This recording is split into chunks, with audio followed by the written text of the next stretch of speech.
오늘 우리에게 주신 하나님의 말씀 레위기 19장 1절부터 18절까지의 말씀입니다. 레위기 19장 1절부터 18절까지의 말씀입니다. 찾으신 줄 알고 우리 합독하며 나가도록 하겠습니다. 시작. 여호와께서 모세에게 말씀하여 이르시되 너는 이스라엘 자손의 온 회중에게 말하여 이르라. 너희는 거룩하라. 이는 나 여호와 너희 하나님이 거룩함이니라. 너희 각 사람은 부모를 경외하고 나의 안식일을 지키라. 나는 너희 하나님 여호와니라. 너희는 헛된 것들에게로 향하지 말며 너희를 위하여 신상들을 부어 만들지 말라. 나는 너희의 하나님 여호와니라. 너희는 화목 제물을 기쁘게 받으시도록 드리고 그 제물을 드린 날과 이튿날에 먹고 셋째 날까지 남았거든 불살르라. 셋째 날에 조금이라도 먹으면 가증한 것이 되어 기쁘게 받으심이 되지 못하고 그것을 먹는 자는 여호와의 성물을 더럽힘으로 말미암아 죄를 담당하리니 그가 그의 백성 중에서 끊어지리라.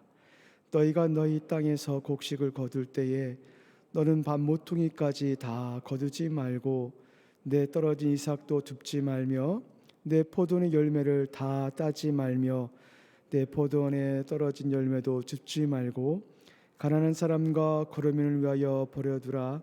나는 너희 하나님 여호와니라.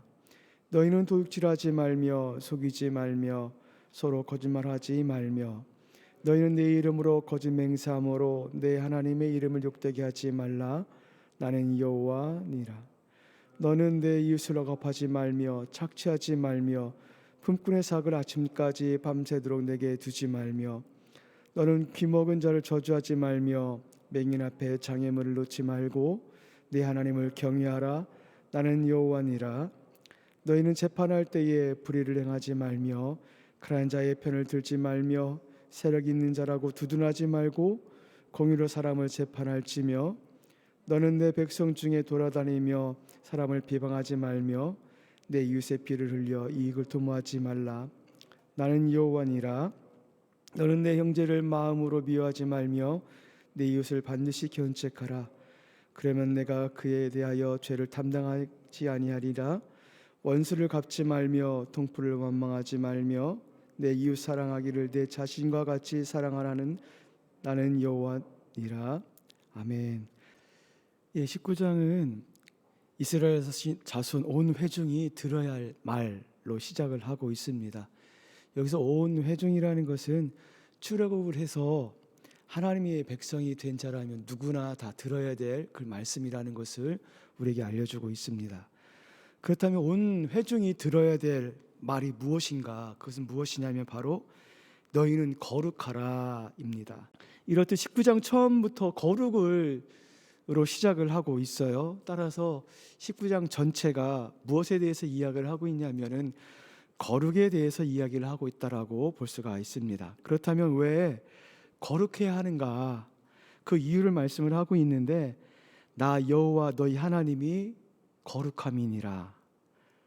나 여호와라는 것은 언약의 하나님을 의미를 해요. 하나님은 이스라엘과 언약을 맺으셨죠. 즉 하나님은 이스라엘 백성과 관계가 없는 분이 아니라 관계를 갖고 계시는 분이십니다. 하나님 이스라엘 하나님이 되시고 이스라엘은 하나님의 백성이 됩니다. 그 언약 가운데 하나님 이스라엘을 돌보실 뿐만 아니라 이스라엘 백성은 하나님의 말씀 가운데 순종하는 존재가 바로 이 언약 가운데 있는 존재입니다. 그럴 때 그 언약 관계가 잘 유지가 될 수가 있습니다. 그런데 그 언약의 관계를 맺으신 하나님께서는 어떤 분이라고 말씀하고 계시냐면 거룩한 분이시다. 거룩한 분이시다. 그러므로 언약 관계를 맺고 있는 이스라엘 백성 역시도 거룩할 필요가 있다라고 말씀을 하고 있습니다. 왜냐하면 하나님은 거룩하실 뿐만 아니라 우리 하나님과 언약을 맺고 있는 당신의 백성들이 거룩해지기를 원하시는 하나님이시기 때문에 그렇습니다. 여러분, 결혼 관계가 있습니다. 결혼 관계에 있어서 그 관계를 잘 유지하는 방법 중에 하나는 무엇이냐면 배우자와 닮는 것입니다. 그래서 배우자와 마음을 같이 공유하고 생각을 같이 쓸 때 그 결혼 생활이 원만하게 유지가 되는 것을 보게 되죠. 그래서 배우자가 좋아하는 것을 같이 좋아하고 배우자가 싫어하는 것을 같이 싫어하는 것이 바로 이 결혼 관계에 있어서 아주 중요한 요소인 것 같습니다. 하나님은 거룩하시고 거룩을 원하시고 거룩을 추구하시는 분이시죠. 따라서 그 언약 관계에 있는 하나님의 백성은 하나님이 원하시는 그 거룩을 추구할 뿐만 아니라 하나님이 바라보시는 거룩에 대해서 거룩한 존재가 되어야 된다는 사실을 다시금 기억하면 좋을 듯합니다. 그런데 이 거룩이 매우 실제적입니다. 추상적이지 않습니다. 이 거룩이란 단어를 조금 우리가 생각해 보면 약간 추상적인 느낌이 들 수도 있는데 오늘 본문에서는 매우 실제적으로 나타납니다. 즉 하나님의 백성인 이스라엘이 공동체 안에서 구별된 생활 방식이 거룩입니다. 하나님의 백성이 공동체 안에서 하나님의 백성답게 구별된 생활 방식이 바로 거룩이라는 것을 우리에게 보여주고 있습니다. 따라서 오늘 본문에서 거룩은 추상적이지 않고 매우 실제적입니다. 우선 1절부터 4절을 보면 무엇에 대해서 이야기를 하고 있냐면 부모 경외와 안식일 지킴과 우상 숭배를 하지 않는 것, 금지하는 것에 대해서 이렇게 말씀을 하고 있어요. 처음 언급을 하는 것이 무엇이냐면 부모님을 경외하는 겁니다. 이것이 바로 거룩의 실제라고 말씀을 하고 있습니다. 당연하죠. 거룩한 백성은 부모를 공경을 해야 합니다. 근데 여기서 부모를 경외하라고 말씀을 하고 있는데 이 경외하라는 단어는 두려워하다라는 그런 뜻이 있습니다. 우리는 이 단어를 흔히 어디에 사용하냐면 하나님을 두려워하다, 하나님을 경외하다라는 그런 곳에 사용하는 것을 볼 수가 있습니다. 따라서 부모를 경외한다는 그 뿌리는 어디서부터 시작이 되어지냐면 우리의 영적인 아버지가 되시는 하나님을 두려워하는 것부터 시작된다라는 것을 우리에게 알려주고 있습니다. 그리고 계속해서 3절은 안식일을 지키라라고 말씀을 하십니다. 그렇죠. 안식일은 거룩한 백성이 하나님만을 섬기겠다라고 의지적으로 드려지는, 하나님만을 기억하겠다고 하나님 한 분만을 섬기겠다라고 구별되는 것이 바로 안식을 지키는 거룩한 모습일 것입니다. 그리고 4절에는 우상을 금지를 합니다. 하나님이 이에 다른 신을 섬기지 않겠다는 것이 바로 거룩한 자의 삶의 모습일 것입니다. 세상 사람들은 하나님도 섬기고 다른 우상도 섬기고 자기 이익에 쫓는 것을 수많은 그 신들을 섬기죠. 그런데 이것 가운데 우리가 구별되어야 되어진다. 그것이 바로 거룩한 삶의 모습이다 라고 말씀을 하고 있어요. 그러면서 계속해서 5절부터 8절 말씀에는 화목제물의 고기 처리 방법과 주의사항이 나와 있습니다.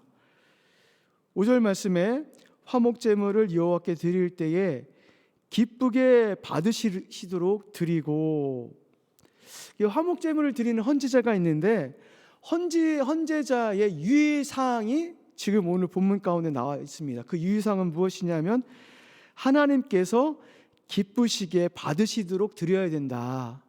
하나님께서 기쁘시게 받으시는 것이 주 목적이다 라고 말씀을 하고 있어요.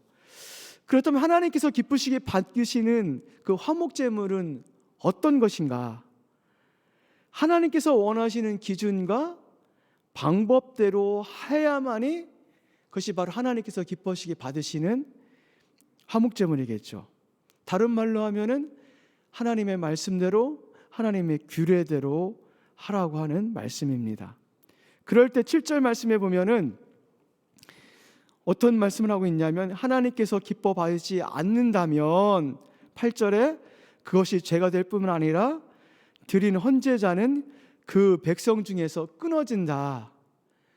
하나님께 화목제물 드렸다 할지라도 하나님께서 그것을 기쁘시게 받지 않는다면 죄가 될 뿐만 아니라 백성 중에 끊어진다라고 말씀을 하고 있어요. 그렇다면 어떻게 드려야 된다는 이야기인가? 6절 말씀에 나와 있습니다. 그 제물은 드리는 날과 이튿날에 먹고 셋째 날까지는 까지 남았거든 불사르라. 이게 화목제물을 드리는 방법을 소개를 합니다. 그 레위기 7장에 보면은요, 화목제 드리는 방법이 두 종류가 나와 있어요. 첫 번째는 감사의 화목제가 있고, 두 번째는 서원과 자원을 함으로 드리는 화목제가 있습니다. 근데 감사의 화목제는 고기를 당일날까지만 먹어야 되고, 서원과 자원의 화목제는 고기를 이튿날까지 먹으라고 이렇게 말씀을 하고 있어요. 이 고기를 하나님께 드리고 나머지 것들을 이렇게 먹어야 되는데, 그럼 먹을 때 혼자 먹을 수 없습니다. 왜냐하면 고기의 덩이가 크기 때문에 그렇습니다. 누군가의 도움이 필요해요. 그럼 누구의 도움이 필요할까요? 이웃의 도움이 필요해요. 따라서 화목제는 이웃과 더불어 이웃과 함께 먹는 것이 바로 화목제의 제사의 방법입니다. 여기서 왜 거룩을 말씀하시면서 화목제물을 언급을 하고 계실까? 그것은 무엇이냐면, 거룩의 실제는 공동체 안에 있으며 이웃과 더불어 이루어진다는 것을 우리에게 보여주고 있습니다. 이 거룩이라는 것이 나 혼자만의 개인적인 것도 있겠지만 공동체 안에서 이루어져야 되고 이웃과 더불어서 이루어진다는 것을 우리가 알려주고 있어요. 오늘 본문 5절부터 18절에 있는 내용, 전반적인 내용도 무엇과 관련이 있냐면 이웃과 관련된 내용들입니다. 그러므로 거룩은 매우 실제적이고 공동체 속에서 이웃과 더불어 나타난다는 것을 지금 우리에게 알려주고 있습니다. 이렇게 화목제의 고기를 먹을 때 하루를 먹든지 이틀을 먹어야 되는데 3일째 되면 이렇게 남아있으면 뭐라고 말씀하시냐면은 먹지 말고 태워버리라 라고 말씀을 하시죠. 이 당시 고기는 매우 귀한 음식입니다. 그 귀한 음식을 남겼다고 태우는 것은 어찌 보면 낭비일 수 있어요. 그러나 규례는 뭐라고 말씀하시냐면 태워버리라. 근데 어떤 사람에게는 그 나머지의 고기에 대해서 욕심이 생길 수가 있습니다. 그래서 두 가지 마음이 들 거예요. 이 규례대로 태울 것인가 아니면 남길 것인가.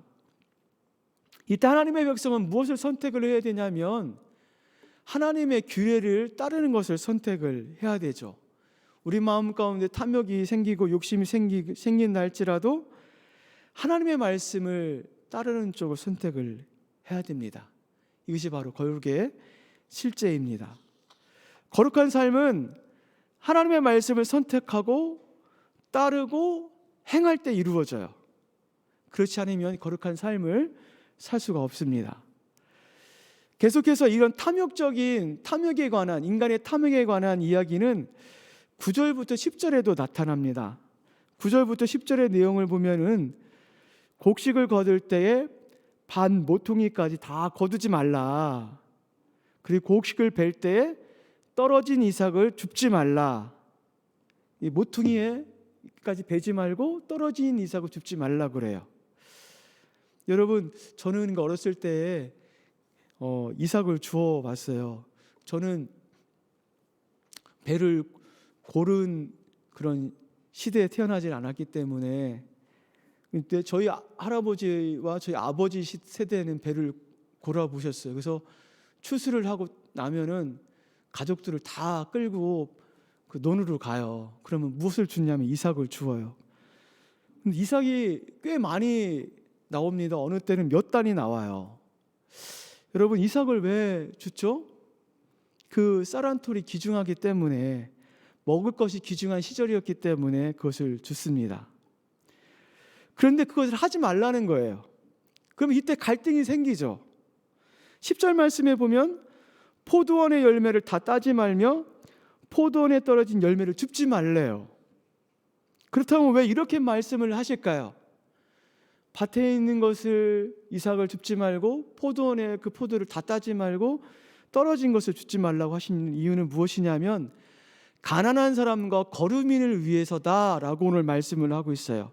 다른 이유가 있는 것이 아니라 그 하나님의 공동체 가운데 사회적 약자를 배려하는 그 법입니다. 이것을 다른 말로 하면은 이웃과 함께 살 수 있는 길을 지금 알려주고 계신 거예요. 나만 사는 것이 아니라 이웃과 함께 사는 것, 나만 사는 길이 아니라 이웃도 함께 사는 그 길, 그것이 바로 거룩의 길이에요. 거룩을 추구하는 거예요. 그럼 어떻게 해야 될까요? 어려운 이웃을 생각을 해야 되겠죠. 내 마음 가운데 욕심이 들고 특별히 이 생계와 그것이 이어진다 할지라도 하나님의 규례를 따라야 되고 우리 이웃을 생각을 해야 되고 우리 이웃 가운데, 우리 공동체 가운데 이웃이 있다는 사실을 기억하면서 그들을 배려를 해야 되는 것입니다. 이것이 바로 거룩입니다. 계속해서 11절부터 18절은 약자의 보호와 이웃 사람에 대해서 이렇게 언급을 해요. 11절부터 12절까지에는 이웃 간의 도둑질과 속임수와 거짓말과 하나님의 이름을 함부로 사용하는 것, 그 모독하는 행위이기 때문에 사용하지 말라라고 말씀을 하고 있어요. 그 13절에는 이웃에 대해서 억압과 착취하지 말고 임금 체불을 하지 말라라고 말씀을 하고 있고 14절에는 청각 장애인과 시각 장애인을 무시하지 말고 무관심하게 넘기지 말라. 특별히 그들을 연약한 존재이기 때문에 오히려 무시할 수 있는데 무시하지 말라라고 말씀을 하고 있습니다. 그리고 15절 말씀에는 공정한 재판을 해라. 어느 누구에게나 이렇게 편파적으로 편을 들지 말고 공정한 재판을 해야 된다. 그리고 16절 말씀에는 사람을 비방하지 마라. 그리고 17절부터 18절 말씀에는 형제를 미워하지 말고 이웃을 사랑하고 심지어 원수까지도 사랑하라고 말씀을 하고 있어요. 이것이 거룩한 삶의 실제의 모습입니다. 우리는 구별을 해야 됩니다. 그 구별의 삶은 실제적으로 삶에서 드러나야 돼요. 그리고 삶에서 그 거룩이 적용되어야 돼요. 그것이 거룩한 하나님께서 거룩한 백성인 우리에게 원하시는 것입니다. 저는 가끔 이런 생각을 해봐요. 아니, 나 혼자 거룩한 삶을 산다고 해서 이 사회가 바뀔 수 있는가라는 생각을 가끔가다 해봅니다. 그러면 그 생각을 할 때마다 의심도 들기도 하고 또 좌절감도 생길 때도 있습니다. 근데 여러분, 나 한 사람이 두 사람이 될 수 있고 두 사람이 세 사람이 될 수 있고 세 사람이 우리 공동체를 이루어서 거룩을 흘려보낸다면 이 하나님의 나라가 이 세상 가운데 들어감으로 말미암아 이 세상을 변화시킬 수 있다라고 생각이 되어집니다. 우리 사랑하는 지체 여러분, 우리는 거룩한 존재입니다. 우리가 이 땅 가운데서 거룩한 존재로 하나님께서 세워주셨습니다. 우리는 이 사회 가운데 우리 이웃 가운데 하나님의 거룩을 흘려보내는 그런 자가 되어야 될 줄 믿습니다. 그래서 우리 모든 남산의 지체가 하나님의 거룩을 이루어드리는 그런 우리 교회가 되길 주님의 이름으로 축원을 드립니다.